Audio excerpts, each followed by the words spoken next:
Welcome to the Upward Running Podcast, where faith fuels your fitness journey. Welcome back to the Upward Running Podcast. This is your one stop each week to be motivated and inspired to get off the couch and onto the running trail, where you can in turn inspire others to do the same. Let's learn, laugh, and leap into running together, giving God the glory for what we are able to do in His name. Amen. Well, I am your running host, Dean Thompson, coming to you once again from the Upward Sports Studio. What happens once you're done with a project? Well, you reflect on it and then you plan how to move forward from there, right? Well, we're going to discuss a story about that today. And then I'm going to share my thoughts on how we can go from, I don't think I can do that, to I just did that. And joining me again for that and much more is Upward Running Director Mitchell Hollis. Thanks for having me, Dean. How's your week been? It's not bad, but not great. Yeah. I'm having trouble with a little minor injury. I hope it's a minor injury. Yeah. So I'm just having a baby a little bit. So we'll see. Feel like somebody kicked you in the shin. That's what it feels like. Yep. Well, hey, we're about to start off this Couch to Marathon group. That's right. We're about to kick off a lot of things. Yep. We've kicked off the new app. We've got the resurgence of the church groups. We've got 5K challenges starting in churches everywhere right now. But yes, the famous Couch to Marathon is starting on February the 24th. So I wanted to, because we got a lot of new listeners coming in with the new app. You know, we're marketing to a whole different group of people now. So I wanted to talk a little bit about the history of Couch to Marathon. The Couch to Marathon. Yeah. And what a lot of people don't know is it almost started as not a dare, but just kind of a... Let's see how this goes. Yeah, because I think how it started was I was planning to run another marathon, and because I hadn't ran one in several years at the time.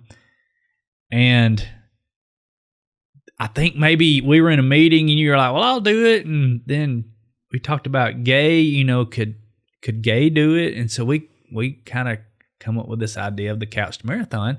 And we were just, we have 4 training programs. We have the 5K, the 10K, the half, and the full. And we thought, what does it look like if we put them all together? Because honestly, I have never seen that phrase before. Have you seen the phrase Couch to Marathon? Not before we did it. No. I've never seen it. I've seen Couch to 5K. That's pretty common. But Couch to Marathon. So we thought, well, let's just put it out there. If we get 20 people to join us, this was right smack dab in the middle of COVID. And so we thought we'll put it out there and see if anybody wants to join us. Well, 1,200 people signed up to do a Couch to Marathon. And it was wildly successful. We had that first graduating race at Disney World. Yeah. I don't even remember what year that was. Was that 22? 21, 22? Yeah. Wow, I can't remember now. I'm trying to picture with my T-shirt. Yeah. Anyway, it was wildly successful. So we've done it every year since. And so we're starting it again this February.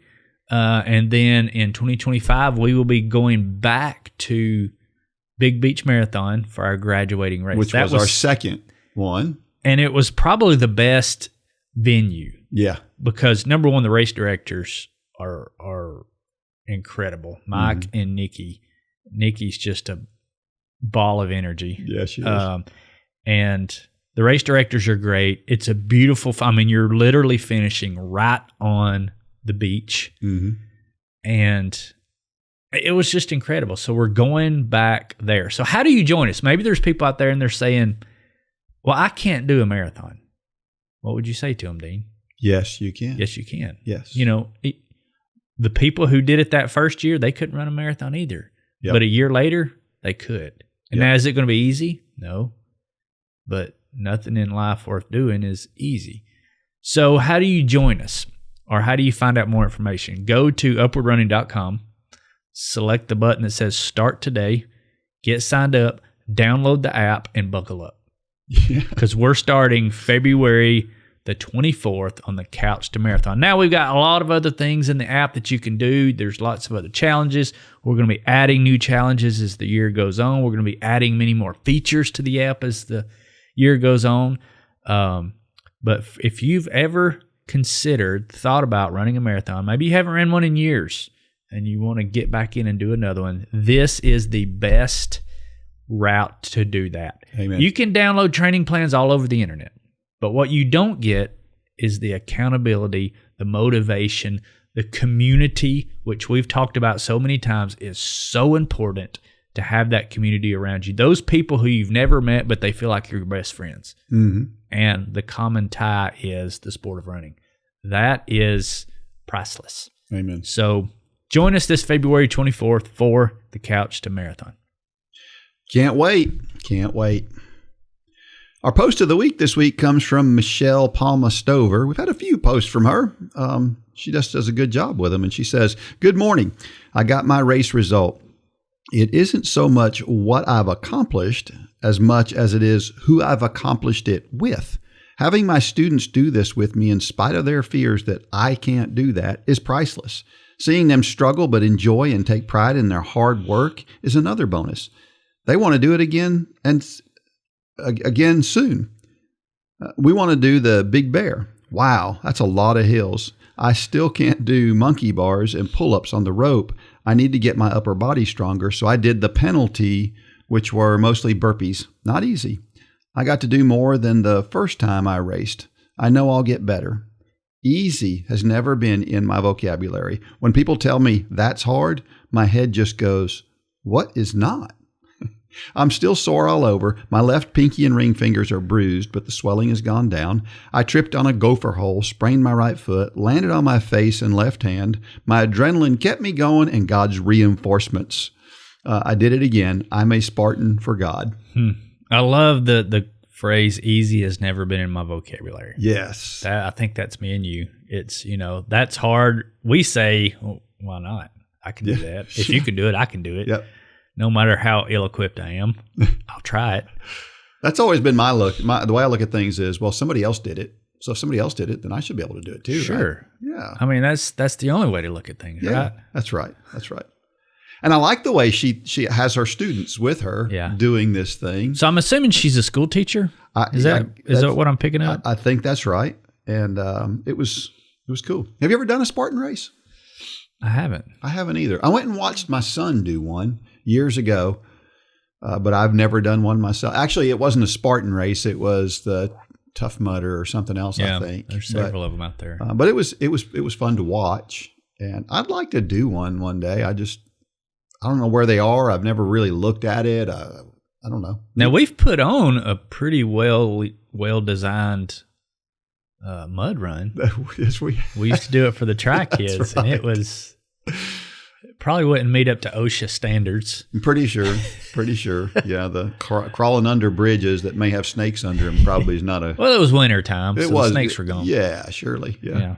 Nobody got bit. Well, I've always liked the American Ninja Warrior stuff.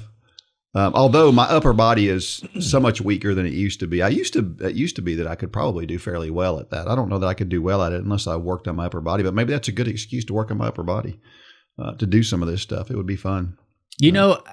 I made a note in here because you mentioned American Ninja Warrior. I remember when I was a member of a rock climbing gym at one time. I don't know why I thought I was going to get into that, because that is way harder than you think it is. But the gym I was going to up in Chattanooga, Alex Calderon, who won American Ninja Warrior, he was the first one to win $1 million, and Lisa Rand were two professional rock climbers. Both lived in Chattanooga for a while. Yeah. And they were members of that gym. And I remember I would go, and this shows you how actively involved in the gym I was. I would go and sit and just watch them. Yeah. Because it was like to see, and if you're listening to this, you probably can't visualize it, but to see them grab a tiny handhold. I mean, something that it's almost like you're trying to hold on to I don't know, something tiny or pebble. Yeah. To see them grab a hold of that and hold their whole body weight. Yeah. They're holding this above, so their whole body weight is hanging down. And then to see them take their foot and reach up and grab a hold 5 feet away that's even higher than what they're holding, it was art. I mean, it was truly art, and you realize how much time they spent on their craft through the years. I mean, it was really just amazing to watch. It is. It's really cool. So if you struggle with doing really hard things, try to find something fun to do that's hard. Because once you get through that thing that's fun, that's hard, it bleeds over into the things maybe that aren't quite as fun, but you can conquer. So our run of the week comes from Richard Ball. He said, hard run today, had a wind gust in my face for a part, but it was a beautiful day to run, and the weather was cool but not cold. Ran 12 miles. Crazy. So grateful for this journey. Grateful to run and push myself. As hard as what it was today, and it was hard, I am grateful to run. Towards the end of the run, I felt my legs turn to heavy jello, a feeling of wobbly and heavy. However, this didn't happen until about the 11th mile mark. Last week, it was around the 10-mile mark, so improvement there. Hard to believe that this training is coming to an end in 2 weeks. I have been so blessed by this training. Worth it. It's a great example of how you get somebody that progresses from, I can't run 20 minutes in a row, to this guy now is running for almost 3 hours. And I remember when he first started, he's kind of one of those guys. He posts a lot and he's vocal about things. And, he struggled at the beginning, but he was positive in his struggle. Right. And look where he is now. Yeah. And it's really cool to see. And I'm sure he's been an inspiration to many people who have kind of watched him along the way. But he has done it. Last week, Mike Cosentino was on the podcast. And we talked about how much fun it is to watch other people do and conquer hard things. And I think that's just as much fun as doing it yourself. Well, and that's what we've said so many times to people who are considering teaching a 5K challenge in their community. We talk to a lot of runners who are like, I'm thinking about teaching this. You experience this. I experience this. Everybody that teaches experiences that the perception of the sport changes after you teach and you see people go through this struggle that you may have never gone through, or it's been years and years. I'm convinced, I don't think you ever went through struggles like this. You're a natural born runner.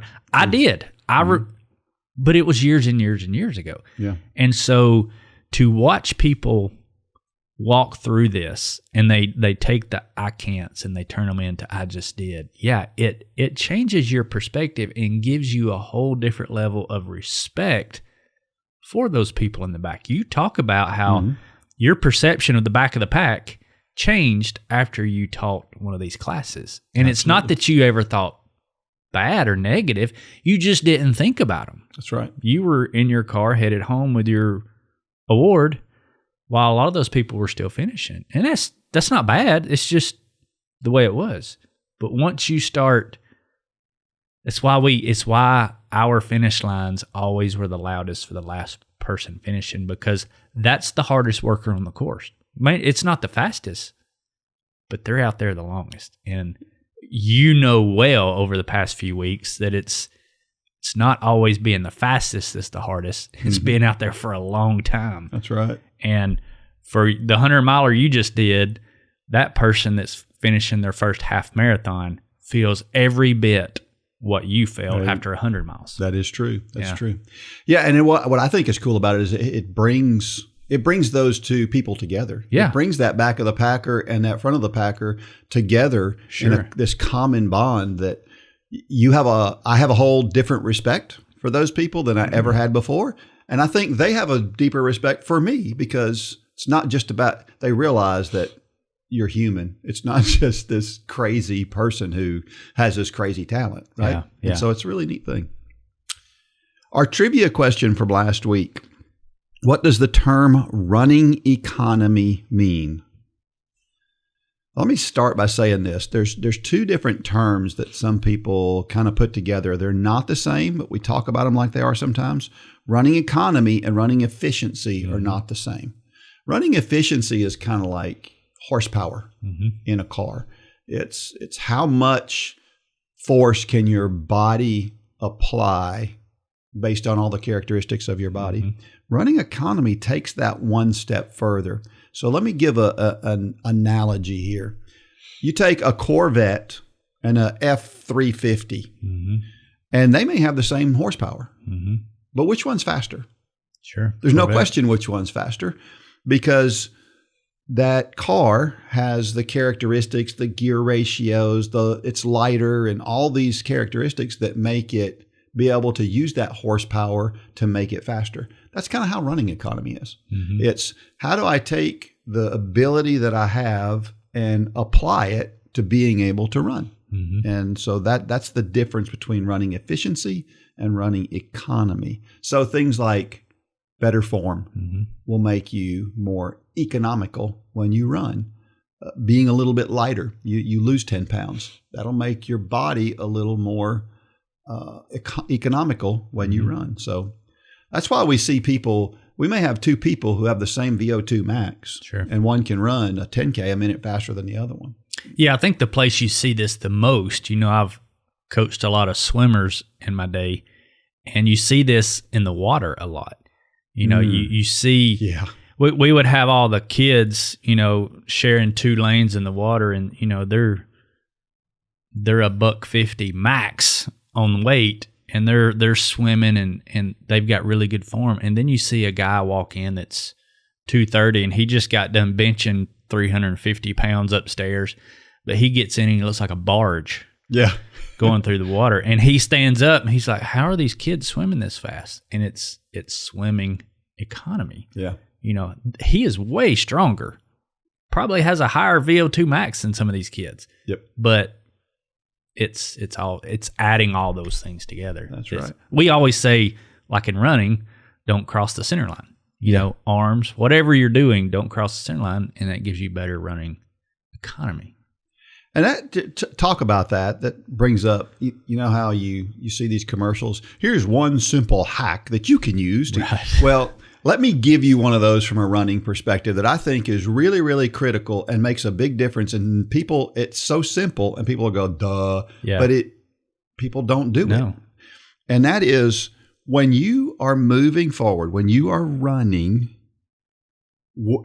focus on moving forward. Focus on your arms helping you drive forward. Focus on pushing off behind you and moving forward. So many people spend most of their energy just staying upright. And there's more than that to running. And if you'll focus, there's a lot of times where I'll be, especially like on long runs, I'll look down and my watch will say, I just ran that last mile 15 or 20 seconds slower than the one before it. And I realize what I've done is I've kind of relaxed myself back on my heels. I get back on the balls of my feet and be more purposeful about moving forward. And I go right back to that same pace I was running before. It can make that big of a difference. So if you wonder, how can you be a little faster? That mindset, it's not just a mindset. Obviously, it's how you apply it. But you can be better. You can, and you can do things like, if we're talking about that specific thing, because people don't realize how much lateral movement they have when they run. And you can video yourself. And like I said, it's the same thing for swimming. Imagine drawing a perpendicular line through your body, and if anything is crossing that center line, then that's lateral movement. Another way to do it is running uphill. It's hard. If you cross the center line running a steep hill, you'll almost trip, especially if you're bad. That's true. If you're really exaggerated, which a lot of people are. A lot of people don't realize how much. It's almost like they're doing twists when they run. Well, if you do that running up a steep hill, you're going to wind up on the ground because you're getting your whole center of gravity off at that point. So, it sounds so simple. Just make everything go forward. And you'll run better. That's simple.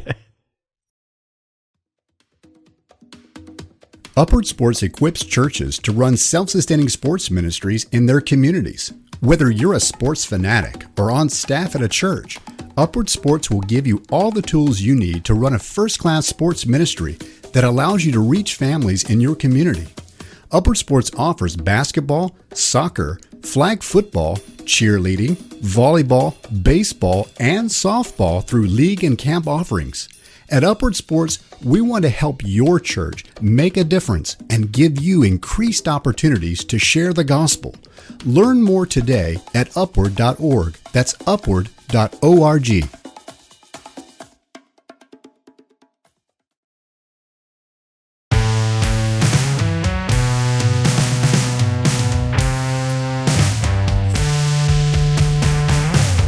All right, we're back, and I've got this story here, and I'll put some pictures on the screen as we talk about this story. It says, woman who runs marathons dressed as a polar bear raises more than 1 million pounds for charity. A UK school teacher has raised more than 1 million pounds for a cancer charity, spurred on by the tragic loss of her father. Now, it says more than 1 million, but she's almost at 2 million. And she's broken a couple of records along the way, all while dressed as a polar bear. Gill, her name is, from Essex, claimed her latest record earlier this month when she took on the Polar Night Marathon in Tromsø, Norway. In an impressive 4 hours, 59 minutes, and 29 seconds, she claimed the record for fastest ice marathon dressed as a mammal. That's interesting. At one time, she achieved the fastest marathon in a full-body animal costume for a female in 4 hours and 21 minutes and 8 seconds. Her record was later broken by other runners. Explaining how this all began, Gill, 54, said, I lost my father at a young age to cancer of the bile duct, and this awful event began my fundraising adventures for Cancer Research UK. There is probably not a family in the UK or the entire world that has not been affected by this dreadful disease. So I will continue doing all I can to support CR UK in their vital work. As difficult as it was, Gill was beaming by the end because the 21,000 pounds or $25,628 she raised for cancer research took her total fundraising to 1.96 million pounds, which is $2.39 million, all in the memory of her dad, Mike, who died in 1999 at the age of 56. Wow. That lady's a great fundraiser. Isn't she? Yeah. Which is a cool story. I mean, I just love it when people do things like that just kind of set themselves apart in the crowd. You know, I was just watching a documentary on Tiger Woods the other day. And there was a guy that every time he didn't go to a ton of tournaments, but he was just a fan, but he always wore a Tony the Tiger costume. Now, you can imagine at a golf tournament how much this guy stands out. Yeah. But that was his thing, just like the polar bear's her thing. So it's cool to see people do things like that. You know, I always said I wanted to have sticky. I wanted to send somebody with a sticky costume to the Tour de France. Yeah. Because you know how they always have these weird things running up the roads beside them on the mountains? Have sticky out there. Yeah. Yeah, we need to make that happen. We need to send you to France. Yeah. With a sticky costume. Sounds like fun, yeah. Running up one of the mountain phases right next to the bike. Yeah, because I mean, they're all over. I remember a few years ago, it was a particular brand of water bottle. And so it was a water bottle running. Every scene you saw them on the mountains, there's this water bottle running beside them. Great marketing. Well, I'd love to go watch the Tour de France. I'm up for it. Yeah. Well, I've never run in a costume, but it sure seems like it would be fun, doesn't it? But to do it nearly every race, which it sounds like is what she does, man, that seems like that would get tough after a while. Yeah, because if you look at the pictures of that costume, that's not a lightweight costume. And I guess she's got to run like in Norway or else she'll burn up. Well, it talks about where she's run in Athens and other places where it's much, much warmer. So that's got to be really tough on those warm places. Yeah. But I guess when you're doing it for a good cause like this, what a great way to honor her father. Then I guess it's not quite as bad. Right. So, cool story. Well, this week's story is right up your alley. Mm-hmm. Rhonda Williams is talking about planning. And I know how excited that word planning makes you. Mm-hmm. So let's talk about this one. It's called Time to Rest, Reflect, and Plan.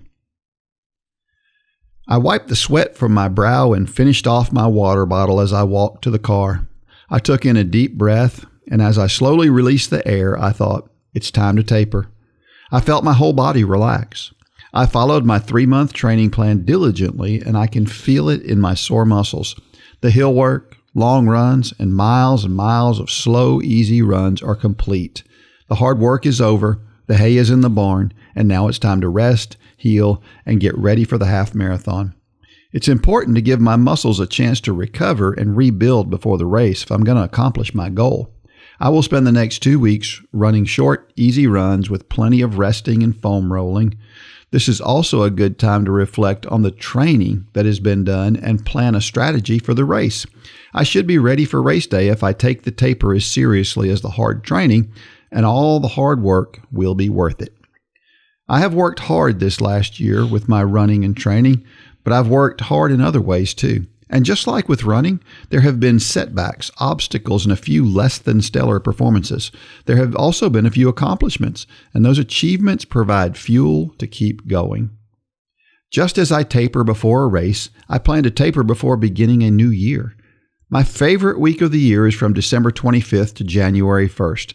The chaos of the holidays is over, and I can bask in the warmth of the fireplace while sipping peppermint hot chocolate and enjoying the beautiful decorations. I think I'll put on some Crosby or Sinatra too. There are lots of wonderful Christmas songs, but no one does it better than the Rat Pack. I will take time to reflect on the past year and use what I learned to plan for next year. Like most athletes, I always analyze my performance and my plan after a race. Did the plan work well, or does it need tweaking before the next race? Is a different plan needed altogether? Was the goal appropriate for my level of ability? I will ask those same questions when I create a plan for achieving non-running goals in 2025. It's essential to take time to evaluate past goals and plans before creating new ones.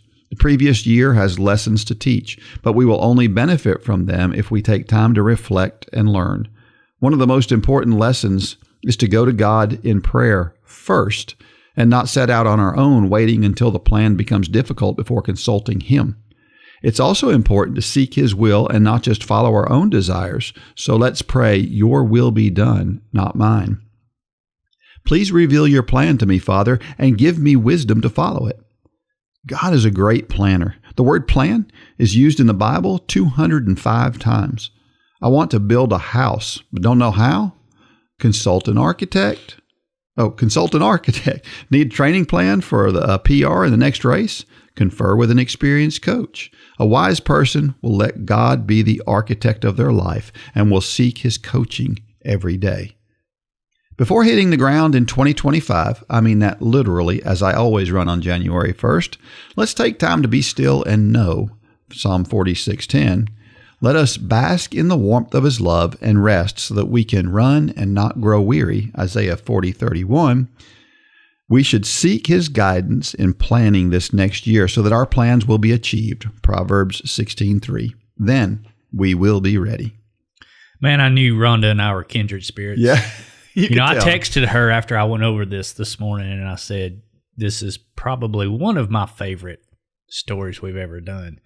Number one, because I did not know that the word plan is used 205 times in the Bible. I will be using that. That'll be fuel. That'll be right up at the top of my quotes going forward. Is the Bible says you need to be planning. Like I'm talking to my kids.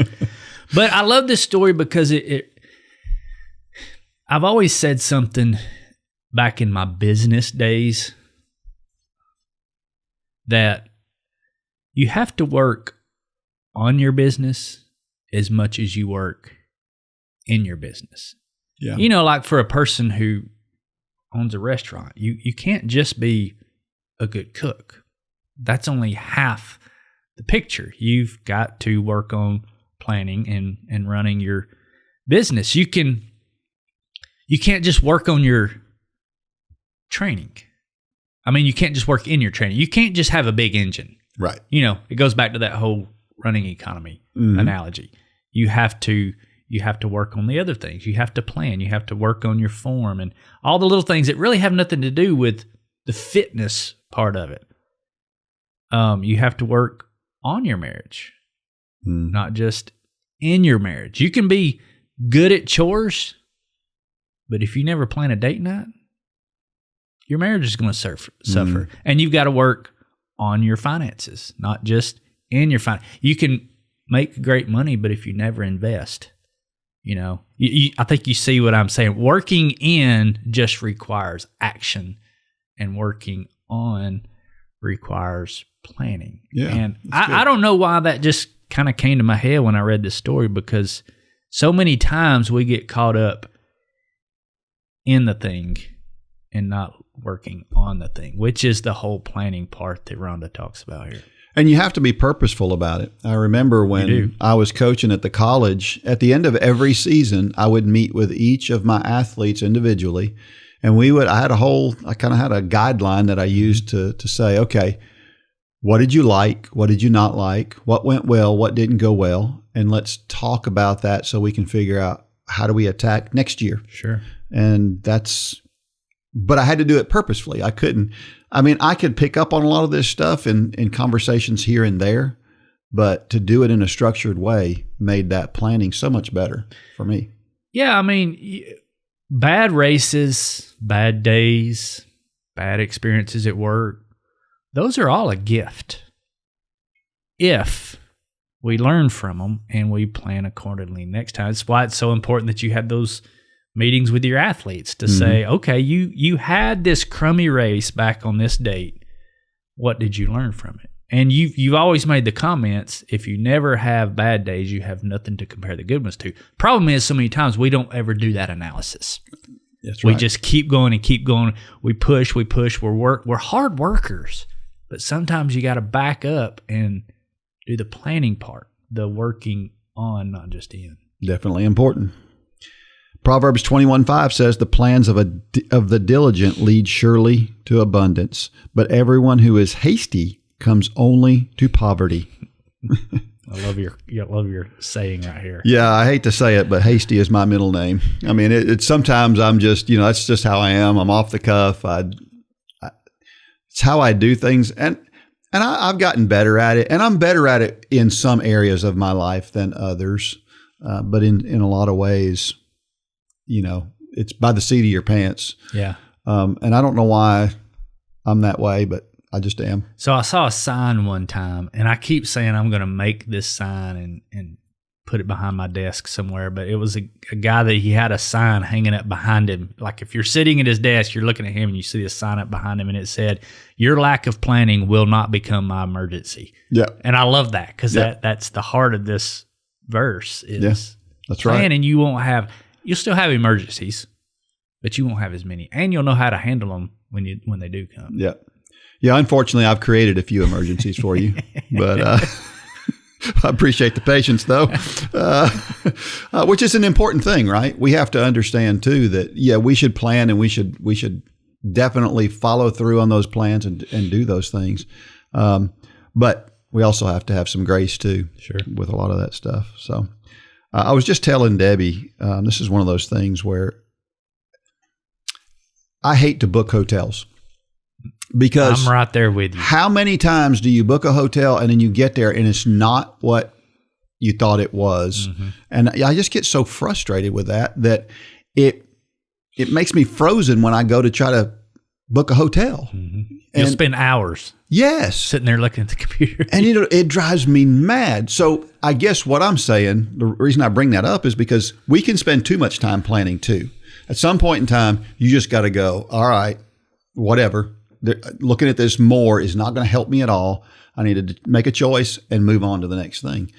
And that's another thing. So if you're one of those who you don't have a problem planning, maybe that's your strong suit. Realize there is the other side of that too. Paralysis of analysis. That's right. Yeah, that's my oldest son. Yeah, yes. He will paralyze himself just thinking about the what ifs. What if this happens? What if I choose this wrong? Sometimes I heard Dave Ramsey talk about it one time. It was in an entree leadership course that he did, and he called it we've got to have the Amazon mentality sometimes. Said that a lot of technology companies have went under through the years, not because they didn't have great ideas, but because they were trying to get everything perfect before they launched it or shipped whatever that is. And he said, sometimes we got to have the ship it mentality, SHIP, like get it in the mail. It's not going to be perfect, but you got to keep moving forward. But so many times we're working on this widget and we think it's got to be perfect, and before we get it out the door, it's obsolete. Yep. And so that to that point, there's Yeah. a balance there. Yeah. There's definitely a balance. Absolutely. Isaiah 28:29. This also comes from the Lord of hosts. He is wonderful in counsel and excellent in wisdom. She writes a note. We were not created on some heavenly assembly line with the same strengths, weaknesses, and the same plan for life. God took great care in making each of us uniquely in His image and created a personalized plan for each of us. He does not ask us to do what He has not equipped us for, so seek His guidance every day. You know, Rhonda makes such a good point here. And it took me back to a conversation that I had with Mark Yoho, kind of a friend of our ministry, who's helped us through the years. And Mark and I were having lunch one day, and it was right in the middle of some social hot button topic. I don't even remember what it was, honestly. But it was one of those big social hot button topics. And I said, Mark, what? I've never even heard you talk about these things, much less preach about these things. Things that, I feel we need to be preaching on some of these things nowadays. And I'll never forget what Mark said, and it just hit me like a ton of bricks. He said, God has never directed me to preach about those things. God is always direct. If you ever hear Mark preach, it's on the cross. That's right. He said, God has told me to preach on the cross. It's not saying I don't have opinions or convictions about those things, but God has never directed me to preach there. So therefore, I continue preaching the cross because that's the last thing I heard from him. And man, there's so much wisdom in that, because I know how I am. Yep. When I have an opinion about something, I want to get it out there, and I've learned to be more wise nowadays. You may say differ later in this podcast, but there's so much wisdom in that statement and people will get mad at you for not saying stuff about things. It's like I was questioning Mark. I wasn't mad, but I was like, why don't you ever? God hasn't told me to. Wow, mic drop moment right there. Yeah, right. It's like, okay, how do you argue with that? Yeah. So, Yeah. This is one of those things that's important too. We all get frustrated at the things that we can't do well. I've had people come up to me and they're frustrated. They can't run as fast as I can run. And you can tell it really bugs them. Mm-hmm. We got to be satisfied with the plan God has for us. Sure. Now, that same person who wishes they could run as fast as me, I wish I could remember somebody's name as well as they can, but I can't. Right. And so you need to understand that when we look at somebody else and we think, I want to be like that person, or I want to be able to do what that person does, we need to realize that God gave us other things. We have our plan involves other things. It doesn't involve what that person's doing. Mm-hmm. And sometimes it does, but often we get so hung up on worrying about things that God doesn't direct us to do. And we just get stuck there. And we can't do that. Proverbs 24:27 says, prepare your work outside. Get everything ready for yourself in the field. And after that, build your house. That one's right up your alley. Mm-hmm. She has a note. This verse tells us it's important to do things in the right way and the right order. Otherwise, you may waste time and not accomplish the goal. This requires patience. Take the time to pray and plan first rather than rushing into action. I love this verse because it shows that we serve an efficient God. Because, some people would read that and say, well, what does that mean? Why prepare your field and then build your house? Well, it's because the field's going to take time to grow, and it can be growing while you're building your house. But if you do it the opposite, then you're going to die of starvation. Yeah, it's a great proverb. That's why I love Proverbs. I saw this quote kind of like that. It says, if you seek no advice but your own, the results will be as limited as the input. Very well put. Isn't that a good quote? If we're trying to do everything on our own ideas, when we've got God right there, it's like trying to do something, having a professional there. You're trying to cook a meal, and you're gonna do what you're gonna do, and Emerald is standing right next to you, and he's trying to say, you need to do a couple of these things differently. And you're like, oh, I got it. I know what I'm doing. That's what we do with God, is we just we go on and cook. We go on and keep cooking, even though he's standing right there going, I can help you with that. Yeah. I mean, it's why I love Proverbs. I mentioned I texted Rhonda earlier. So many areas of the Bible tell us what to do, but I'm convinced that Proverbs and James are there to tell us how to do it. I've always called James it's the instruction manual of life, and Proverbs is just going to keep you out of trouble. Many areas are working in our faith. Proverbs and James are working on our faith, going back to that analogy. Yeah. But I think about David Hendricks. David Hendricks is another name from our past that he worked with us at Run for God, was an incredible man. He's going on to be with the Lord now. But I always say that David worked on the efficiency of the Run for God trailer, and quite literally not in it. And let me explain. So David, he was in charge of, when we did a lot of races, we had a trailer that had all of the equipment in it. So I had the finish line rugs, the finish line arch, all the gates, all the water coolers, everything to do a race was in this one trailer. And we would always have volunteers after the race load everything in the trailer. Well, there was a lot of stuff that would go in that trailer. And the job was get everything in the trailer. Just let's get loaded up. We were ready to get out of there after a race. But David realized very quickly that there had to be somebody standing there to tell you how to get it in the trailer. Yep. Otherwise, it's never all going to fit.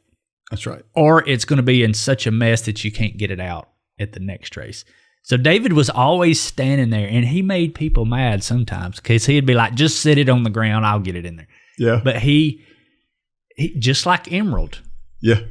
If you listen to these people who are working on something and not quite literally in it, things go much smoother. It's Proverbs, James. Listen to those things. Apply those things in your life. But we are so hard-headed that we want to look Emerald in the face and say, I got this. Or we want to look David in the face and say, I got this. I've never done it before, but I've got it. Yeah, it's true. Seek wisdom. Yeah, absolutely. That's good. How was 2024? Did you achieve your goals, running and non-running? What do you see as you look back? Well, I accomplished some good running goals in 2024. I ran 5,000 for the first time ever, which was a goal that I had for last year. But I didn't quite get my 100 miles in before the end of 2024, but all the training was in 2024. And then I did it at the beginning of 2025. So those were two big goals that I had. And I learned some stuff. Yeah. When I went down and ran that 100-miler in the Keys, I learned a lot of what not to do. Yeah. And that was a good thing. Yeah. It was not the best experience, but it was good for me. Sure. So now I approach things a little differently from that standpoint. So I think about our church. Our church, when we look back at some of the things that we wanted to do there, we realize there are some things that have to change going forward. And those things are in process of being changed because we looked back. And so there's a lot of areas where I've made changes in my life because of things that happened in the past year. You? I had a lot of changes in 2024. Yeah. We sold a house, we rented a house, and we built a house, all while going through a merger, a new app platform, and had one graduating high school, one graduating college, and get engaged to be married. I don't know why we chose to do all that in 1 year. I think Holly's got a few gray hairs as a result of it, but we hope 2025, our goal is to be a little more even keel and get back to focusing on some fitness things. Because quite honestly, I was walking and running during that, but I had nothing on the calendar. I had, But yeah, I mean, it was a good year. It was. I'm a rip the Band-Aid off type of guy. So I was like, let's just do it all this year and get it over with. Yeah. And and sometimes you just don't have any choice. Sometimes a bunch of things come at you at one time, and you have to deal with it as they're there. Yeah. But it's all good now. Yeah, makes it worthwhile afterwards. Do you take time to rest, reflect, and plan at the end of each year? Depends on what you mean by rest, reflect, and plan. When you look at my running, a lot of people would look at my running and go, well, he has no plan at all. Mm-hmm. And I may not have a plan of this is what I'm going to do next February 20th. But I know in a general way, every week I've got certain elements that I'm going to do within a week's time, and make sure I get all those elements in. Mm-hmm. And so it's a different kind of planning. It's not what we typically think of when we say plan, but there is. I do take time to look at what I've done this coming week. Those things that I normally do, I'm not going to do next week because I've got an injury and I've got to draw back from those things. And so that's kind of a reflecting and planning kind of thing, I think. So I don't know. I watched a documentary here a while back about it was contrasting NASA and the historical way that NASA has always done things, and it contrasted it with Elon Musk. And I think you're an Elon Musk type of planner. I'm probably more NASA, but I'm not quite that bad. And this goes to your point of planning versus paralysis of analysis. And it gave statistics on NASA has always been known for engineering and modeling and for years. And I think it was like 7 years that they would work on a new rocket concept before they ever fired the rocket. Yep. And the failure rate of NASA was almost zero. I mean, almost zero. Contrast that to Elon Musk. Elon Musk is not scared one bit to blow a rocket up. It's true. But what he learned so much faster through failure. There's a lesson here. Yeah. He learned so much faster through failure. Now, you never want to blow a rocket up, but the fact that Elon Musk can bring a new concept to market that is just as safe once it gets to market, but he did it through failure. Yeah. And I think there's so much we can learn that just like you kind of went down to the Keys, not with a real good plan, at least from the outside looking in. Yeah. But you learned a ton when you went down there, which catapulted you into this race you just did. And really, I mean, you learned real quick. Whereas if you just sat and read books for the next couple of years, you might get to the same place. You might not. Mm-hmm. It's true. But you did it. You expedited it much faster. So I don't really know what all the lessons are in that, but it's really good to identify those two views. One kind of falls on paralysis of analysis. One kind of falls to, even though I don't think Elon has a lack of planning, he's not afraid of failure. Yeah. And sometimes we got to not be afraid of failure. Totally agree with that for sure. And that's exactly when I went down to running the Keys, I wasn't afraid. I'm going to do this. I wasn't afraid to try. I was like, Dean, have you thought about your nutrition? No, not really. Yeah. I'm just going to eat some stuff. Yeah. I'm at one of these points right now where in my Sunday morning small group, we've been doing one thing. And we've been actually going over the show, The Chosen, and we've been using this book to do that. And it's been good. It's been a good study, but the book has gotten in the way more than it's helped. And so when we get to season 2, which is going to happen soon, we're going to do away with the book, and we're going to do it in a different way because we learned that's not the most effective way for us to do things going forward. So. Holly and I actually just started over with episode 1. We're going to watch that again. Oh, yeah? Yeah. Well, we're doing it as we go, so we're Yeah. almost at the end of season 1 at this point. So have you seen the whole series though? Yes. Okay. Yes. Yeah. Okay. As a matter of fact, it wasn't that long ago that we just watched was the latest season 4 or 5.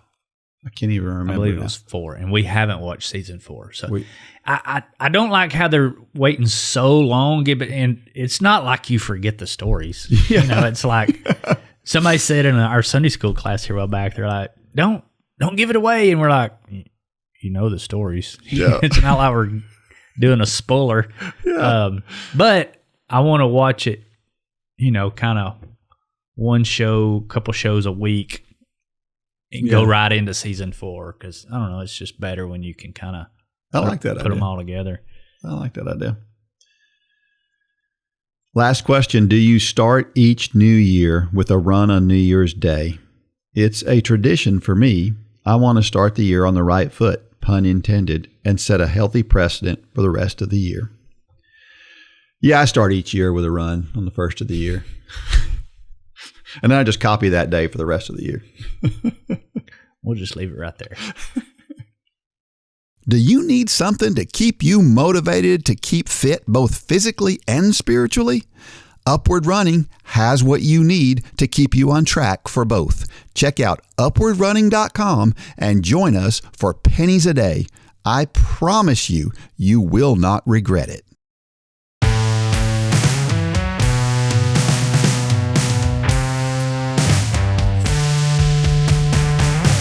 All right. Well, this comes from endocrine.org. Not brand new, but it is concerning. It says BMI alone may not be a sufficient indicator of metabolic health.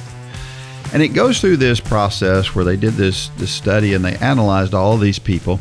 It says BMI is not a complete measure of metabolic health, and a high proportion of U.S. adults with normal BMI still have obesity, according to research being presented Friday at Endo 2020. This was back in 2023.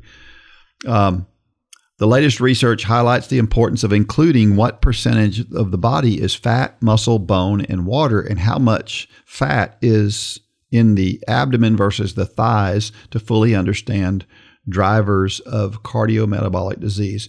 Here's the bottom line on this study.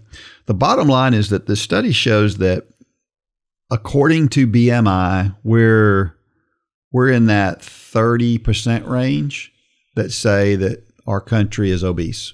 Mm-hmm. But when you look at these other factors, it's 74% of the population. And that is really concerning. Yeah. When we look at that. And again, the idea in here is not to throw stones at overweight people, but this is a real crisis in America, and one that I feel like we dance around. We just recently had a lady who weighs 500 pounds who is suing a company because she couldn't get in their car.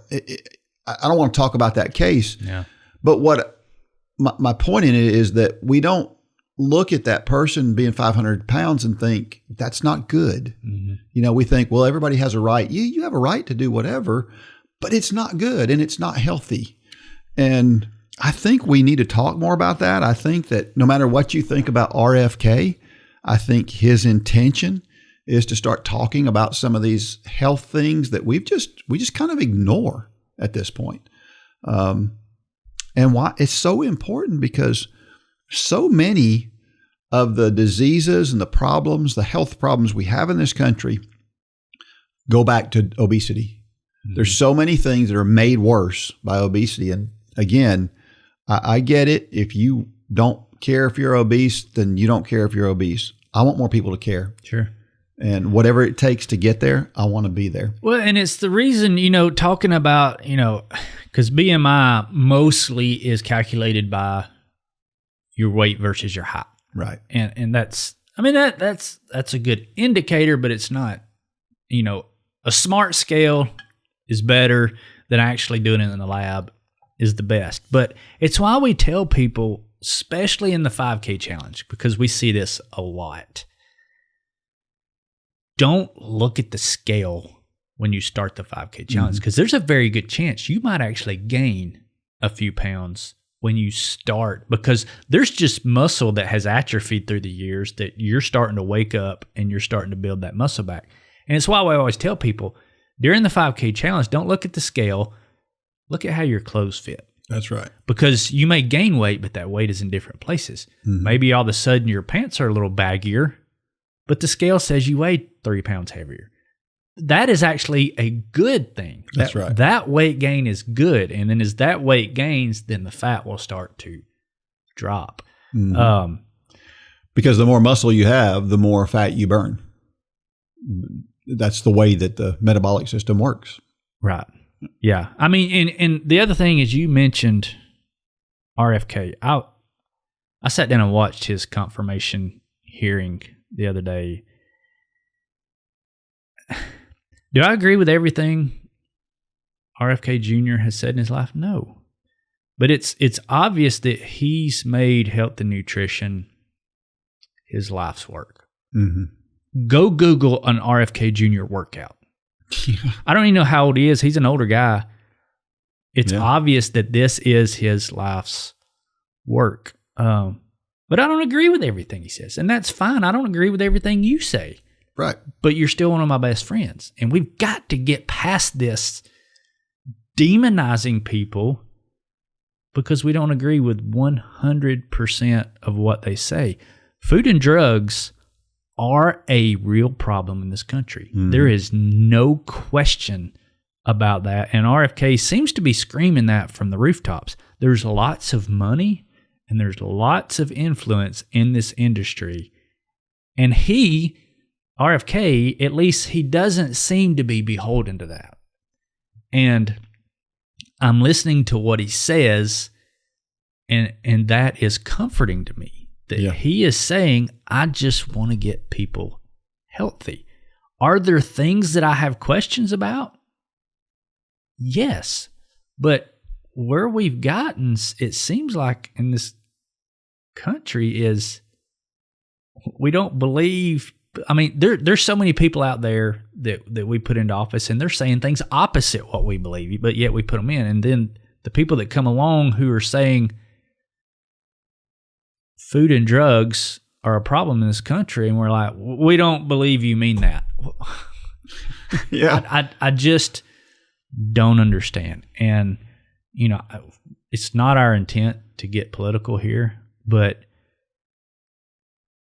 we need to make this a bigger priority, because you gave the stat 60 to 70% in this country are clinically obese. Yep.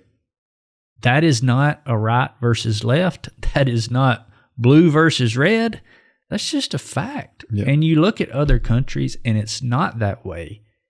And if you just watch a handful of documentaries or listen to a handful of people, there's all different views on how we need to fix it, but there's no disagreement in we need to fix it. That's right. That's the point. That's all we're saying is, and we've said it before, it's not really rocket science. If you'll just start thinking about what you're eating and don't listen to the marketing of foods.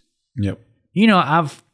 I've really started trying to do better because, I've never really struggled with weight, but my cholesterol is an issue. Mm-hmm. There's no question. It's because I love smoked foods. I love smoked meats. Well, I told Holly the other night, I'm trying to, I'm not cutting meats out. I'm never going to cut, but I'm cutting way back. The amount of, we say eating healthy is expensive. It's completely not true. Yeah. I went in, I've been going to the grocery store every Sunday and getting all my fruits and veggies. You can load a cart and be checked out for $40. Yeah. Now, if you go down the meat aisle, that grocery bill all of a sudden quadruples. Yep.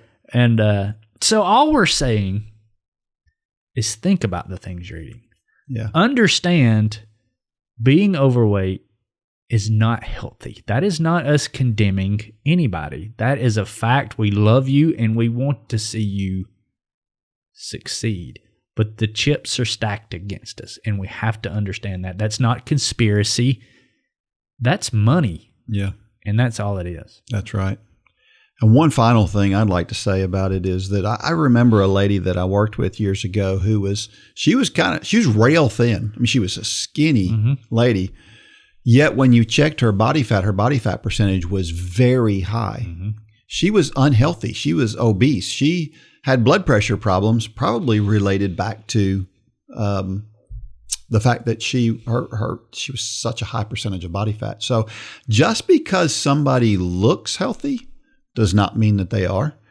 And on the flip side, you mentioned that there are people who are they've just got a lot of bulk to them, and a lot of that bulk is muscle. Sure. And they may look like they're not healthy, but they are. We saw this so much in triathlon. Yes. We saw it so much. But the lady that's rail thin, I guarantee you, who has a high percentage of body fat, you can use 3 words, and I think it would just about nail it. It's bags, boxes, and wrappers. That's right. If you're eating the majority of your food out of a bag, box, or a wrapper, that's not good. Right. Go to the outside of the grocery store, the wall of the grocery store, and shop there. And I'm definitely not a nutritionist. I'm definitely not the best person to be giving nutrition advice, but it really is common sense. Yes, it really is. And this is an issue that's really passionate for us. Yeah. For what we do Sure. and personally, because we care about people. So please, you don't have to be perfect in your diet. You do not have to be perfect. I'm not. Just make better choices, and it can make a lot of difference in your health. That's why I love Spider. Yeah. Spider, his simple. Do something a little bit better tomorrow than you did today. Mm-hmm. And over time, you'll get it right for your situation. That's right. Well, it's a time for Dean's Thoughts, and that's a time when I share something I've written about the intersection between running and faith. I remember doing an Ironman triathlon, and when I got on my bike, or when I got off of my bike, rather, and I was starting to run, I remember thinking, all I have left is a marathon. Which is the opposite of what most people think. That's right. Well, this story is kind of like that. It's called Just 21 More Miles to Go. The MAD Backyard Ultra in East Ridge, Tennessee was going great. I had some early complications, but everything came together around 45 miles. I felt great through the 50s, the 60s, and the 70s. When I completed the 18th 4.1667 mile loop, I was thinking about how far I could go. My mind and my body at that point was telling me I could cruise past 100 miles and keep going. 30 minutes later, I was struggling for survival. The tagline for the Backyard Ultra is, "It's easy until it isn't." I had gone from, boy, this feels like I can go on forever, to, I don't know how I'm going to make it through the next loop. It was easy until it wasn't. While I was running the 18th loop, I had thought, just 21 more miles to go to 100 miles after this loop. I remember thinking how absurd that thought was, but that's exactly what my mind was thinking. And I couldn't help but contrast this thought to an utterance we have heard many times as new runners go through the 5K challenge just before week 8 workout. That is the week where students go from running 2 8-minute runs separated by a 5-minute walk to one continuous 20-minute run. It seems impossible for many 5K challenge participants. Thousands have said, there's no way I can go from 8 minutes to running to 20 minutes of running. But we've seen it thousands of times runners overcome that challenge. There is doubt. Then 20 minutes later, everything changes. Circumstances can change so quickly. Our minds can change from 1 minute to the next. We can go from, hey, this is not a big deal, to, I don't know if I can do this, in the blink of an eye. Likewise, we can go from, there's no way I can do that, to, I just did that in 20 minutes. What do these two things have in common? You must get off the couch and do things. That is the only way to experience either of these feelings. But that is only half the lesson here. The truth is that it is possible to go from, I can't run for 20 minutes to, I only have 21 more miles to go. How do we get from one to the other? We do things. We go out and push our boundaries a little further each week, month, or year. We never stop wondering if we can do something more. Maybe you think you can't lose that weight you've been trying to lose for years. You've tried everything and nothing sticks. Maybe you lose 10 pounds and then fall back into your old habits and gain it back, maybe with interest. Or maybe you want to eat a more healthy diet, but it all seems so overwhelming. You can't imagine not eating all those things you know are not good for you. Or maybe you want to run faster or more miles than you've ever run in the past. All of these challenges can be overcome the same way week 8 of the 5K challenge is overcome. You just do it. But don't stop there. Once you run for 20 minutes, there's another tough thing to conquer. 30 minutes, then an hour. Before you know it, if you keep challenging yourself, you're running a marathon. When you go through a week of eating better, don't stop. Now try 2 weeks, then a month. Keep challenging yourself to do more, and eventually you may say, I only have 21 more miles to go. But just as I indicated in my circumstances that 21 miles suddenly became a mountain to climb, you have to know that progressively improving nearly anything is going to get hard at some point. That's not only okay, that's great. Embrace opportunities to overcome doubt, and it will become easier to rid yourself of doubt altogether. I am reminded of the story of Joseph and his brothers in the book of Genesis. God had used Joseph to prepare for famine. His brothers, who had sold Joseph into slavery, needed his help. As the reader of Genesis, you have a front row seat to the drama that plays out as Joseph creates an impossible situation for his brothers, only to help them in the long run. From the brothers' standpoint, it looked pretty hopeless.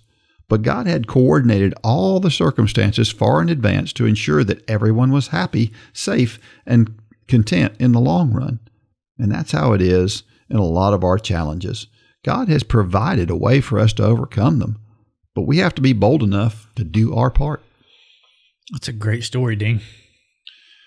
We've seen a lot of people do this, right? That week 8. Yeah. Man, it's so awesome to watch week 8 and watch people overcome that. There's no way I can't do it, man. I can't. There's no way I could run 20 minutes. Yeah. And they always say, I can't go from 8 to 20. It's just not, it's not true. You're going from 16 to 20. We're just taking out a walk break. That's right. But we do. We hear that over and over and over. Yep. Do you feel like me? I feel like the Joseph story just doesn't get enough airtime. Yeah. And we talk about Abraham, Isaac, and Jacob a lot. And then we just kind of skip over Joseph. I feel like his story is so awesome. Mm-hmm. I love the story because to me, Abraham did a couple of little deceptive things. Mm-hmm. And then Isaac did more deceptive things. And Jacob was he was the deceiver. Mm-hmm. And progressively the family got worse, which is what happens in our family line. And then Joseph reverses all of that. It's the anomaly, yeah. And we don't talk about it. Yeah. What a great overcoming of something. Sure. I don't know. Anyway, this how we work ourselves up to the point of 21, where 21 miles feels like a walk in the park. Over the years, I've pushed myself a little bit further and a little bit further and a little bit further. And eventually when you keep capitalizing on those opportunities to do a little bit more, you get to where that little bit more is a lot. So let's park here for just a minute. I know you did a Thursday Night Live on your 100-miler, but some of the people listening to this may not have heard that. Tell us a little bit about, give us the 3-minute summary of that, because we were there about midnight. Yeah. And you look like you were. I honestly thought you were going to do 130 miles by the way you looked at midnight. I felt like I was going to do 130 miles. You were on top of the world. So walk us through those dark hours after, because obviously you had completed 100K when we were there. So you'd done 63 miles, and it was easy. Mm-hmm. And then obviously until it wasn't, happened sometime after we left. 79 miles. Walk us through that. When I got through that 18th loop, at the end of the 18th loop, I think I had completed 79 miles at that point. And I literally, as I was running that loop, thought, man, there's only 21 more miles left to go. This is going great. It's not going to be a problem. You feel a little bit stiff, but not bad at all. I was feeling really good. And I thought, man, I wonder how far I can get back. I was thinking, how many people are going to be able to do 100, and then how many people are going to be left after that I'm going to have to try to, run with after that. And all of that stuff is running around in my head.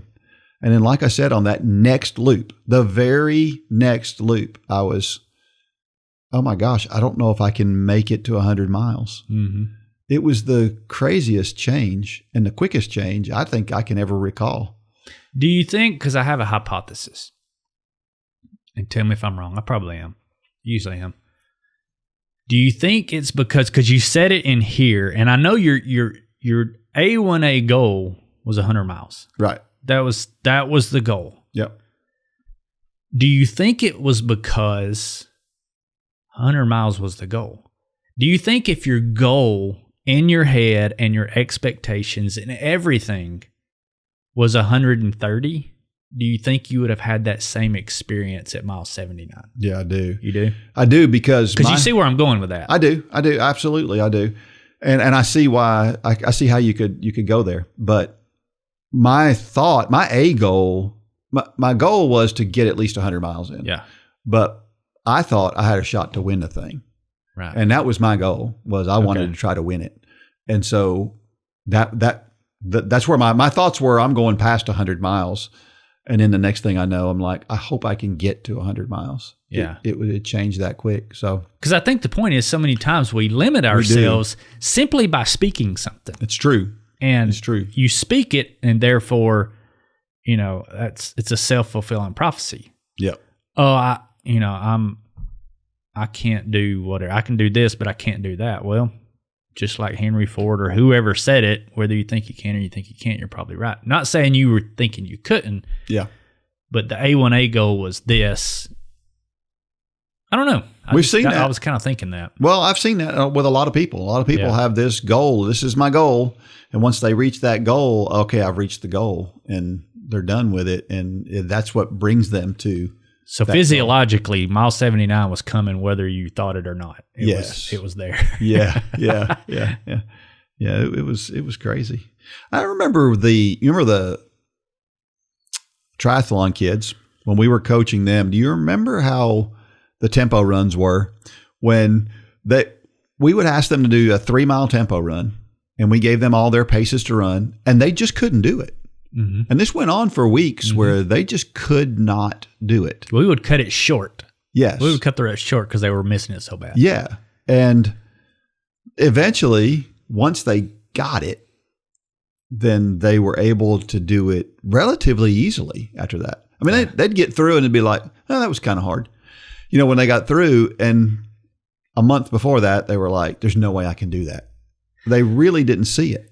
But going back to the point I was just making about you, it's funny how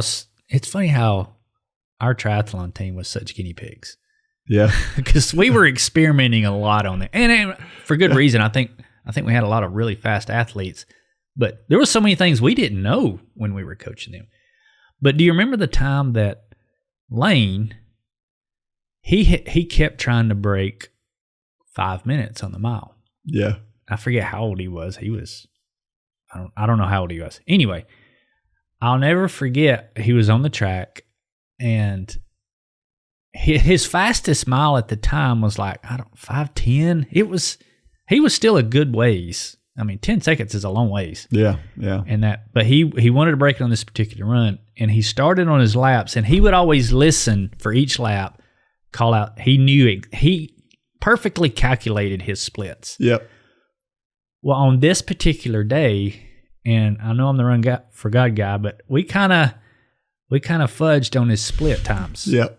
I told him that he was going slower than he actually was, and he ran a 4:48, if I'm not mistaken. Yeah. Just smashed it. I mean, 20 seconds faster than his previous PR, but it just illuminated.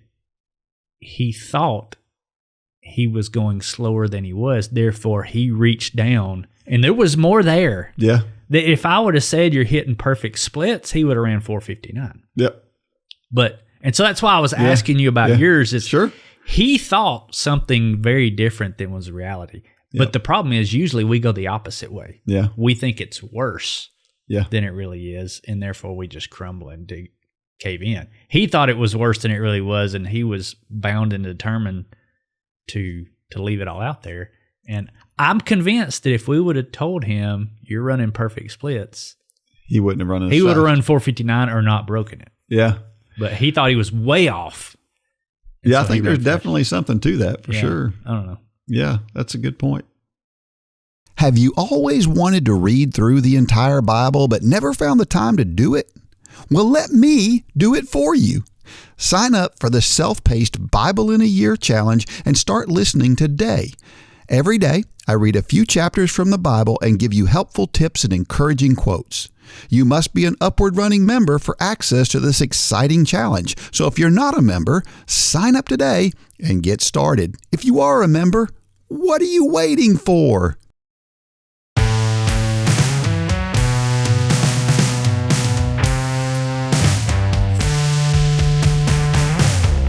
I guess the biggest point from what we were just talking about is that so much of what we need to conquer is in our brain. Yep. It's in that 6 inches between our ears. So keep that in mind when you're struggling, that very often all you had to do, like those triathlon kids, all they had to do was change the way they looked at that tempo run, and they got it. And sometimes that's all we have to do is look at it a little differently. Mm-hmm. Well, every week I share a reason why running and or walking is so awesome. And this week, it helps us make better diet choices. Mm-hmm. Now, what do I mean by that?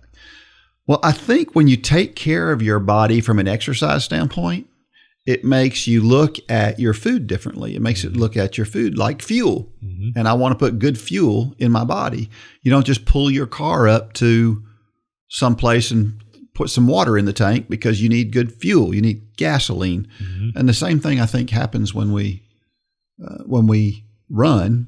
We have a tendency to want to put better food in our body. Yeah, I think you start to, if you pay attention and you either journal or you just pay attention, you start to realize how the food you eat affects the run that is after. Mm-hmm. So you're going somewhere one night and you're getting a hot fudge sundae. You start to understand how that affects that run at 7:00 the next morning. So true. And it's not saying you shouldn't eat a hot fudge sundae, even though it's probably not the healthiest choice. But the most important thing that comes from that is that you connect those dots. Mm-hmm. That's when you can start looking at food differently, and you can start saying, okay, I understand that it's the cause and effect. Yeah. If you can link those two things, then your food journey is going to be a lot easier. Yeah, absolutely. All right, so let me bring up something that we've already been a little controversial today, maybe. So let me bring up something else. There was a study done a year and a half ago at the University of Copenhagen. They had runners complete a different type of training. They called it 10, 20, 30 training. And the way that it worked was you would basically jog for 30 seconds, and then you would run at a pretty good clip for 20 seconds, and then you would go all out for 10 seconds. And you would do that and kind of rotate through that for 5 minutes. So 5 cycles of that, because that's 1 minute. So 5 cycles of that, and that would equal 1, and then do 1 to 4 sets of that. It's a lot like HIIT training, Tabata, but it's a little bit different. The study was there to just show that it didn't matter whether you did the sprints all out or at 80%, you still got the same benefit. And I can totally understand. That's not surprising to me at all. That makes sense. But what they said was that all the runners, the people who were runners before, started doing this training and only doing this training and not their regular running training, and they got better. They got to be faster runners as a result. And this is where the controversial part maybe comes in. If somebody is serious about their running, there's no way that they get better at running. If somebody's running 50 miles per week and then all of a sudden they do this little bit of training, there's no way they get faster by doing that. I looked at this whole study, and I thought, there's something flawed about the way they pick people. And I didn't look at the full details of what was going on, but I guess my point is, it takes a little bit of all of it. It's why our training plans involve some running fast and a good bit of running slow, because you need all of it.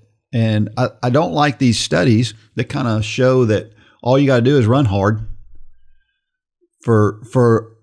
you got to do less work and you're going to get better results. That doesn't happen.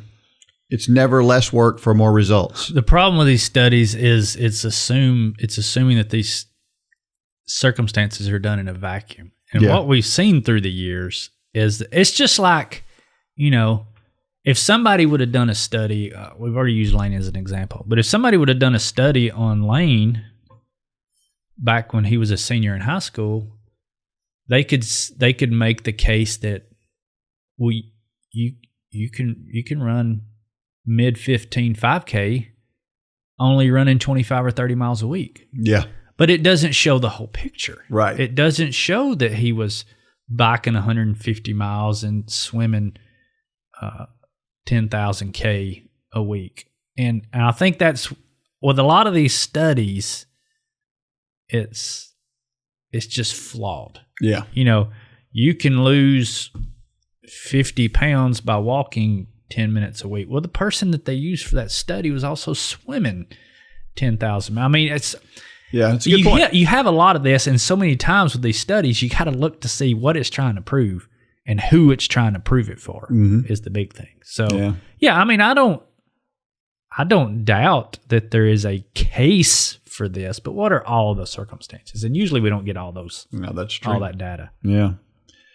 Well, I bring this up because this goes back to what we were talking about just a few minutes ago, the mental side of things. Yeah. This is all about the mental side of things. I think what happens is what helps these people more is the mental side of running hard over and over again that makes them better. Mm-hmm. It's not the physical attributes that come from what they're doing, but the mental side of, my body will run faster, and they realize that, and then they go do it.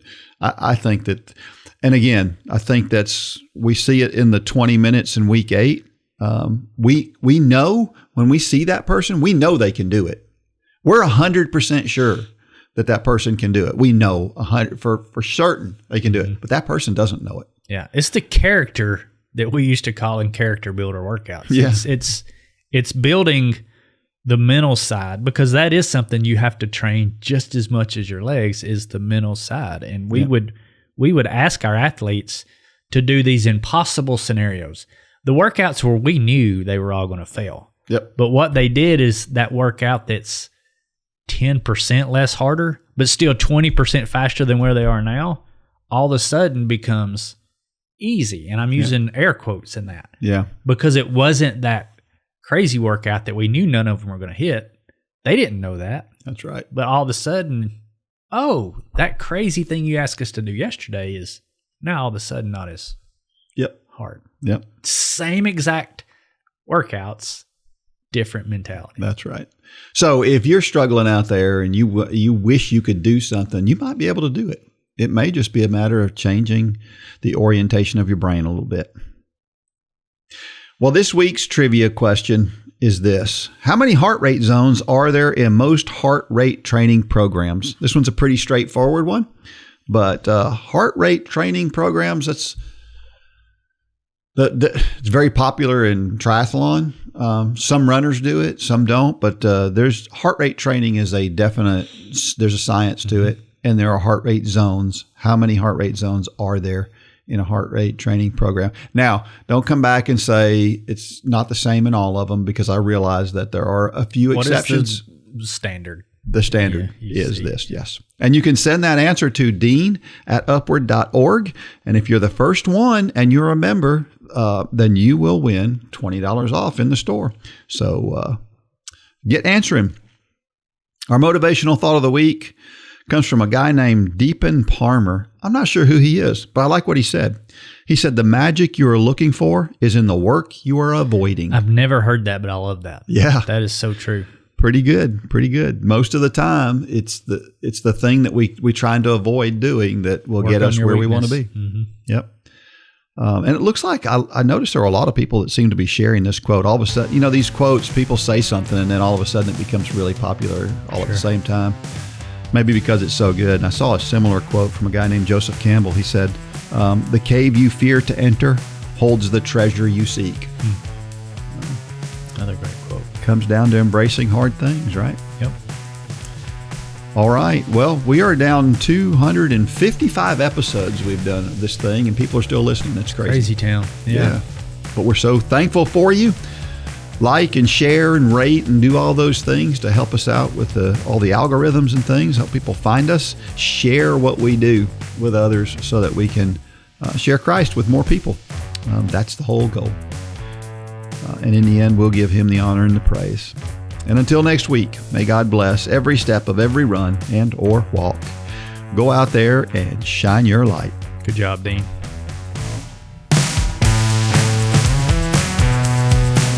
For more information about Upward Running, visit upwardrunning.com.